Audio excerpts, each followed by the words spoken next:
Today in this video we will discuss about the heating effect of electric current. Electric current का जो heating effect होता है जिसके through हम बहुत से काम करते हैं, today we will discuss about it. We know that when we switch on an electric heater or an electric bulb, it becomes hot. This shows that when electric current flows through a metallic current conductor, heat is produced in it. कई appliances आपने देखे होंगे, electric appliances, जिनमें से current flow करने पर, switch on करने पर क्या होता है कि वो गर्म हो जाते हैं. तो वो किस कारण से होते हैं इसके बारे में हम समझेंगे आज.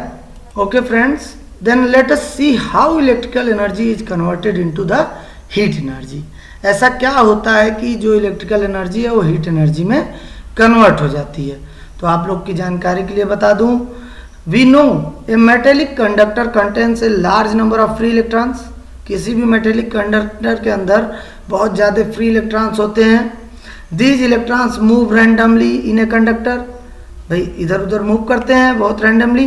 When the conductor is connected to the source of electricity like a dry cell, the free electron begin to drift from negative terminal to positive terminal of the cell through the conductor.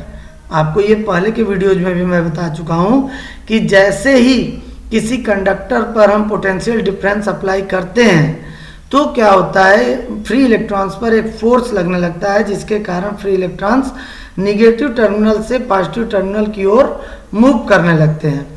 But the motion of free electrons in the conductor is not smooth. लेकिन जो motion हो रहा है negative से positive terminal की ओर, बिल्कुल वो smoothly नहीं होता है कि आराम से हो गया. दे कोलाइड विद द एटम्स और आयंस ऑफ द कंडक्टर्स. भाई उस कंडक्टर के अंदर जो एटम्स प्रेजेंट हैं या आयंस प्रेजेंट हैं, क्योंकि जो इलेक्ट्रॉन हुए फ्री वो उस एटम के आउटर ऑर्बिट के ही तो इलेक्ट्रॉन है, तो वो एटम भी तो उसी कंडक्टर में है. तो ये क्या होता है, जब इलेक्ट्रॉन मूव करने लगते हैं तो ये उन एटम्स से बार बार टकराते हैं. As a result of these collisions the kinetic energy of free electrons is transferred to the atom और आयंस ऑफ द कंडक्टर. अब ये जो इलेक्ट्रॉन्स की काइनेटिक एनर्जी है ये क्या हो रही है, ट्रांसफर होने लगी. एटम से टकराएगा तो उसमें ट्रांसफर ही होगी एनर्जी. ठीक, तो इसका नतीजा क्या होगा कि जब इलेक्ट्रॉन्स की काइनेटिक एनर्जी एटम्स को मिलने लगेगी, सो द एटम्स और ions vibrate with large amplitude about their mean position. तो एटम्स भी क्या करेंगे, बहुत तेजी से वाइब्रेट करने लगेंगे. Hence the average kinetic energy और total energy of the ions increases. The increase in the energy of ions increase the temperature of the conductors. भाई जब एटम्स बहुत तेजी से वाइब्रेट करने लगेंगे तो वो आपस में भी एक दूसरे से टकराएंगे. ठीक है, तो क्या होगा कि उससे हीट एनर्जी प्रोड्यूस होगी. उधर फ्री इलेक्ट्रॉन्स टकरा ही रहे हैं एटम से, तो इस टक्कर के कारण ये जो एनर्जी है वो कन्वर्ट होने लगी हीट एनर्जी के रूप में, आपस में टक्कर के कारण. दस heat is produced when electric current flows through the metallic conductor. इसीलिए जब किसी कंडक्टर के अंदर से करंट फ्लो कराते हैं तो क्या होता है कि हीट प्रोड्यूस होने लगती है फ्री इलेक्ट्रॉन्स और एटम्स के टक्कर की वजह से. ऐसा नहीं है कि आपकी जानकारी के लिए बता दूं, कोई भी कंडक्टर हो, कोई भी वायर हो, उसमें जब करंट फ्लो करती है तो हीट प्रोड्यूस होता है. लेकिन जैसा कि हम पीछे रेजिस्टेंस एंड रेजिस्टिविटी वाले वीडियो में देख चुके हैं कि it depends on the nature of the material. अब वो वायर किस मटेरियल का बना है, वो कंडक्टर किस मटेरियल का बना है, इस पे भी डिपेंड करता है कि कितनी हीट प्रोड्यूस होगी, कितनी एनर्जी हीट में कन्वर्ट होगी. The production of heat in a conductor due to the flow of electric current through it is called heating effect of electric current. सीधी सी बात है, जब किसी कंडक्टर में से करंट फ्लो की जाती है तो क्या होता है कि करंट यानी इलेक्ट्रिक एनर्जी जो है वो हीट के फॉर्म में कन्वर्ट होने लगती है due to the collision of free electrons and atoms. तो इस वजह से इसी इफेक्ट को हम क्या कहते हैं, heating effect of electric current. चलिए तो अब फिर heating effect of electric current के लिए एक फार्मूला फाइंड आउट कर लेते हैं. तो देखिए, consider a conductor A B connected to a cell.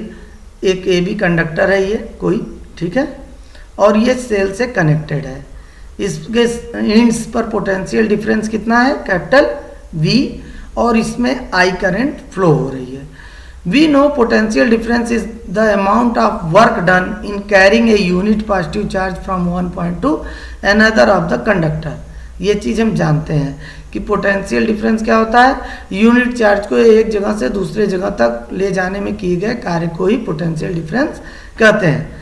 If W be the work done to carry charge Q, मान लीजिए Q चार्ज को यहाँ से यहाँ तक लाने में W काम करना पड़ा, वर्क करना पड़ा, तो पोटेंशियल डिफरेंस का फार्मूला हम जानते हैं, potential difference is equal to work upon charge, V is equal to W upon Q। इसे रीअरेंज कर लें, W is equal to V into Q। If current I flows through the conductor for time T, अगर time T के लिए current flow कर रही है I, तो चार्ज कितना होगा हम जानते हैं, Q is equal to I into T। तो इसे ऊपर वाले इक्वेशन में रख देते हैं, W is equal to V into Q की जगह हमने रख दिया IT। तो हमारा this work done is equal to the heat produced in the conductor. ये जो वर्क डन है इतना ही हीट प्रोड्यूस होगी, तो इसे कैपिटल H से रिप्रेजेंट करेंगे हीट को। Capital H is equal to VIT in joule. Joule is the unit of energy. H is equal to VIT। Keep it in your mind. हमेशा ये क्वेश्चन आ जाता है कि कितनी हीट एनर्जी प्रोड्यूस हुई, तो हमको फार्मूला याद होना चाहिए, H is equal to VIT। अब इस फार्मूले को हम कई फॉर्म में कन्वर्ट कर सकते हैं अपनी सुविधा के अनुसार। देखिए ओम्स लॉ के अकॉर्डिंग हम जानते हैं V is equal to IR। तो अब क्या करें, V जो VIT था, अब VIT की जगह हमने क्या रख दिया, I into R। Capital H is equal to I square हो जाएगा, क्योंकि VIT था, तो V की जगह IR इंटू IT, I मिलकर I स्क्वायर हो जाएंगे। तो एक फार्मूला हमारा ये बचा, H is equal to I square RT। ये देखिए यही जो फार्मूला था, H is equal to VIT, V की जगह हमने I इंटू R रख दिया, इंटू IT है ही, I मिलकर I स्क्वायर RT। ये फार्मूला हमें एक मिल गया, H is equal to I square RT। उसके बाद ओम्स लॉ से ही हम I is equal to V upon R find out कर सकते हैं और put this value in this formula. तो वैल्यू अगर हम पुटअप कर दें, तो जब इस फार्मूला में हम V अपन R पुटअप करेंगे तो ये आ जाएगा V square upon R into T। इस तरह से हम कई फॉर्म में फार्मूले को रीअरेंज कर सकते हैं अपने ज़रूरत के अनुसार, जैसा न्यूमेरिकल में कंडीशन दिया हो। तो देखिए heat produced in a conductor का formula H is equal to VIT, I square RT भी होता है और V square upon R into T भी होता है। देखिए इसी पर जूल ने एक लॉ भी दिया है, जूल्स लॉ ऑफ हीटिंग, तो उसे भी जान लीजिए। Joule's law can be stated as the amount of heat produced in a conductor is directly proportional to the square of the electric current flowing through it. जितनी current flow हो रही है उसके स्क्वायर के प्रोपोर्शनल होता है heat produce. उसके बाद directly proportional to the resistance of the conductor, जितना ज़्यादा रेजिस्टेंस का कंडक्टर होगा हीट भी उतना ज़्यादा प्रोड्यूस होगी। Directly proportional to the time for which the electric current flows through the conductor, यानी जितने ज़्यादा समय के लिए करंट फ्लो होगी उतना ही ज़्यादा हीट प्रोड्यूस होगा। उसके बाद करंट की मात्रा भी जितनी ज़्यादा होगी, अमाउंट जितना ज़्यादा फ्लो होगा उससे उतना ज़्यादा हीट प्रोड्यूस होगा। तो जूल्स लॉ यही बताता है कि जो हीट प्रोडक्शन हो रहा है ये इन तीन चीज़ों पर डिपेंड करता है। पहला square of the electric current flowing through it, दूसरा रेजिस्टेंस ऑफ द कंडक्टर, और तीसरा है time for which the electric current flows through the conductor. तो इन तीनों को अगर कंबाइन कर दें तो हमारा फार्मूला बन जाता है H is directly proportional to the I square RT। तो प्रोपोर्शनल का साइन हटाकर अगर हम प्रोपोर्शनलिटी कांस्टेंट रखते हैं H is equal to K I square RT, तो वैल्यू अब निकाल दीजिए इसमें से 1 की वैल्यू पुटअप कर दें तो H इज इक्वल टू आ गया I square RT। This is known as Joule's law of heating effect. एक न्यूमेरिकल देखिए यहाँ दिया हुआ है कि किसी इलेक्ट्रिक हीटर का रेजिस्टेंस 1000 ओम है और 6 एम्पियर करंट फ्लो हो रही है उससे फॉर 10 मिनट, तो कैलकुलेट करना है कितना हीट प्रोड्यूस होगा। तो सारी वैल्यू दी हुई है, R दिया हुआ है, I दिया हुआ है, T दिया है, T को सेकंड में बदल लेंगे, फार्मूले में पुटअप कर दीजिए I स्क्वायर RT में, आपका आंसर आ जाएगा 2.16 इंटू 10⁷ जूल। इस तरह से कोई भी क्वेश्चन दिया रहे हम कैलकुलेट कर सकते हैं। हो सकता है कि किसी न्यूमेरिकल में आपको वोल्टेज दिया रहे, पोटेंशियल डिफरेंस, रेजिस्टेंस दिया रहे और टाइम दिया रहे, तो हम फार्मूला जानते हैं H = V² / R × T, तो वहाँ पे वैल्यू पुटअप करके हम कैलकुलेट कर सकते हैं। तो इस तरह से तरह तरह के न्यूमेरिकल्स आपके सामने आएंगे, चाहे किसी भी तरह का न्यूमेरिकल आए, आपको इन्हीं फार्मूलेज को यूज करके उन्हें सॉल्व करना है। और ऐसे क्वेश्चंस एंट्रेंस वगैरह में अक्सर आते रहते हैं। तो उम्मीद है आप लोगों को ये वीडियो पसंद आया होगा, आपको कुछ सीखने के लिए मिला होगा। यदि वीडियो पसंद आया तो लाइक करें, कमेंट करें, और यदि चैनल को अभी सब्सक्राइब नहीं किया है तो ज़रूर कर दें और बेल आइकन को भी दबा दें ताकि आपको मेरे नए वीडियो आसानी से मिलते रहें। Thank you. एक बात और आपसे शेयर करनी थी कि practical application of heating effect of current क्या क्या है, कहाँ ये यूज हो रहा है, कैसे हम इसको देखेंगे। जैसे आप जानते हैं इलेक्ट्रिक हीटर हो गया, इलेक्ट्रिक आयरन हो गया, वाटर हीटर हो गया, ये सब work on the heating effect of the current, ये सब इसी heating effect of the current पे काम करते हैं। आप ये भी देख रहे हैं electric bulb glows when electric current flows through the filament of the bulb. जब इलेक्ट्रिक बल्ब के फिलामेंट में से करंट फ्लो होती है तो वहाँ इतना ज़्यादा हीट प्रोड्यूस होता है कि उस हीट के कारण लाइट प्रोड्यूस हो जाती है। समझ में आया? उसमें टंगस्टन का फिलामेंट लगा होता है, टंगस्टन मेटल का।